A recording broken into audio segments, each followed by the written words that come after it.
आपको टिकट मिल रहा है? कौन काट रहा है उसका नाम बताओ। ब्रजभूषण जी काटोगे आप? नहीं, सोशल मीडिया में काफी काम चल रहा है। काटोगे आप? आपका नाम नहीं है उसमें। काटोगे? ब्रजभूषण जी काट लेना। आपको लेकर गुटबाजी है, आपको लेकर गुटबाजी है।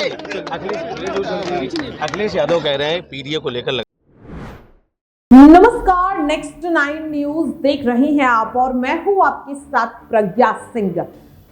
लोकसभा चुनाव में बेहद ही कम समय बचा है।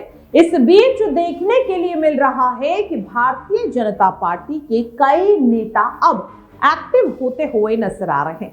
खास तौर पर वो नेता जिनका नाम इस वक्त उस लिस्ट में शामिल है जिस लिस्ट को बीजेपी तैयार कर रही है लोकसभा चुनाव में प्रत्याशियों के नामों की लिस्ट से काटने के लिए। दरअसल आपको बता दें कि बीजेपी इस वक्त एक अलग रणनीति पर काम कर रही है।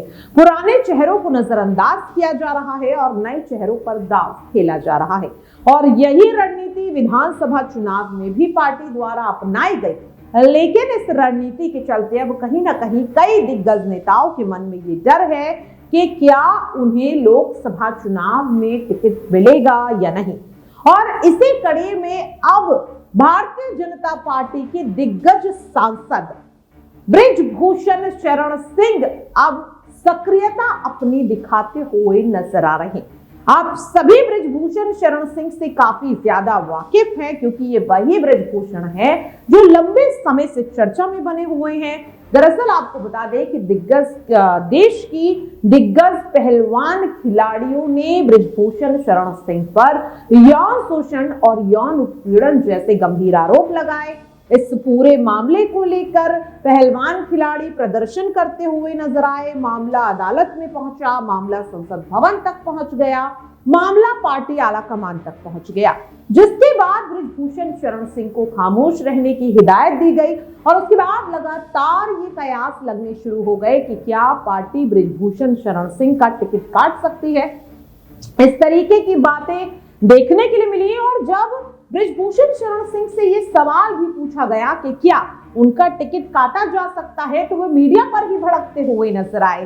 बृजभूषण शरण सिंह मीडिया पर भड़कते हुए जब कहते हैं कि आखिरकार हमारा टिकट कौन काटेगा, क्या आप काटोगे, इस तरीके की बातें जब बृजभूषण शरण सिंह कहते हैं तो तब उनके लफ्जों में, उनके बयान में उनका घमंड जरूर दिखाई देता है। बृजभूषण को पूरा भरोसा है कि भाई वे केसरगंज यानी जो कि गोंडा जिले में आता है उस सीट से सांसद हैं। उनका दबदबा गोंडा ही नहीं बल्कि लगभग यूपी के अच्छे खासे कह सकते हैं इलाके में देखा जाता है। एक तबका जो खास तौर पर राजपूत समाज है वो काफी ज्यादा बृजभूषण शरण सिंह को मानता है और ऐसे में बृजभूषण का टिकट आखिरकार कौन काट सकता है। सुनिए जरा बृजभूषण के उस बयान को जिसमें वे साफ तौर पर मीडिया कर्मियों पर भड़कते हुए नजर आ रहे हैं। आपको टिकट मिल रहा है? कौन काट रहा है उसका नाम बताओ। ब्रजभूषण जी काटोगे आप? नहीं, सोशल मीडिया में काफी काम चल रहा है। काटोगे आप? आपका नाम नहीं है उसमें। काटोगे? ब्रजभूषण जी काट लेना। आपको लेकर गुटबाजी है, आपको लेकर गुटबाजी है। अखिलेश यादव कह रहे हैं पीडीए को लेकर तो देखा आपने और सुना भी, बृजभूषण शरण सिंह के अब तेवर एक बार फिर से बदलते हुए नजर आ रहे हैं। बृजभूषण शरण सिंह राज्यसभा चुनाव में जिस तरह से कांग्रेस के विधायकों ने क्रॉस वोटिंग की उसे लेकर राहुल गांधी पर हमलावर होते हुए बृजभूषण नजर आ रहे हैं। क्या कुछ कहा बृजभूषण ने, पहले आप ये सुनिए। दलों में भी लोकतंत्र खत्म हो गया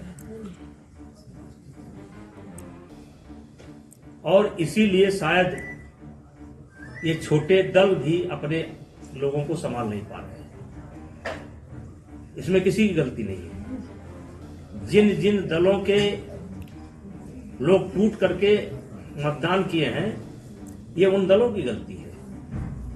अब आत्मा की आवाज पर वोट निकला क्योंकि भारतीय जनता पार्टी को लोग पसंद करते हैं। भारतीय जनता पार्टी ने राम मंदिर का निर्माण किया, भारतीय जनता पार्टी ने इस देश के तुष्टीकरण की राजनीति को समाप्त किया और भी अच्छी योजनाएं लेकर के आए हैं। तो वो लोग तो मौका तलाशते हैं। तो सब चाहते हैं हम ऐसी पार्टी के साथ रहें जिसमें हम सुरक्षित रहें। देख रहे हैं जहाज डूब रही है, और जहाज डूब नहीं रही है, छोटी छोटी जहाज जो प्रांतों में टहल रहे उनको भी डूब हो रही है। तो सबको मौका मिल रहा है, वो जा रहा है। अरविंद केजरीवाल है कि जिस तरीके से अखिलेश यादव पीडीए की बात करते थे, अपर कास्ट के जितने भी विधायक थे उन लोगों ने उनके विरोध में जाके वोट दिया उनके दल के। अब ये उनका विषय है, लेकिन कहीं न कहीं अंतरात्मा की आवाज यही दिखाई पड़ रही है कि भारतीय जनता पार्टी अच्छा काम कर रही है। आज हर लोग भारतीय जनता पार्टी में आना चाहते हैं। वो विधायक थे, उनको मौका मिला, उन्होंने वोट दिया, भारतीय जनता पार्टी में एंट्री हो गई उनकी। अखिलेश यादव ने कहा है कि ये पैकेज दे करके वोट दिलाया गया है। कुछ लोग को सुरक्षा का, कुछ लोग को टिकट, कुछ लोग को पैकेज दिया गया है संजय सेठ की तरफ से। बीजेपी अपनी हार मान चुकी थी, लेकिन जबरदस्ती तरीके जिताया गया। जीत जीत होती है, जीत जीत होती है, और उसमें कारण नहीं देखा जाता। जीत आज विपक्ष के विधायकों ने, समाजवादी पार्टी के विधायकों ने भारतीय जनता पार्टी के कैंडिडेट को वोट दिया, तो इसलिए ये बात साबित होती है कि उनके कार्य व्यवहार से और उनके दल से लोग संतुष्ट नहीं थे और उन्होंने वोट किया। जिस तरीके से लगातार कांग्रेस के विधायक पार्टी छोड़कर बीजेपी के संपर्क में आ रहे हैं, किस तरीके से वहाँ के सियासी इस्तीफे की मांग की गई है, उनके सीएम के इस्तीफे की मांग की गई है पूरे देश में,